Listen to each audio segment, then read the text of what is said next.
Thank you for calling Grocery Deals. My name is Jerry. How can I help you today? Yeah, so I discovered that my microwave had a USB port, so I tried installing a software that would make it heat up faster, and now my microwave refuses to heat up anything at all. Alright, sure, sir. I will check that for you and help you. Not spotted number Grocery This is. Now, what will be your name, sir? Your first and your last name. How do you spell it, please? My first name is Shelton, Shelton. My last name is Murray, Uh-huh. Murray. Alright, thank you. Now, Sheldon, I have your phone number. That is correct. 5153480574. Am I correct? Yes.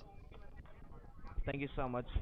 Getting 50% discount from Westband or 4.95 cents. And I have your, before I proceed further, Shelton, my call is getting recorded for quality assurance and training purposes, okay? Okay. Thank you. Getting up to $100 in grocery deals. Now, Shelton, can you Mhm. please help me with the address where you would like to?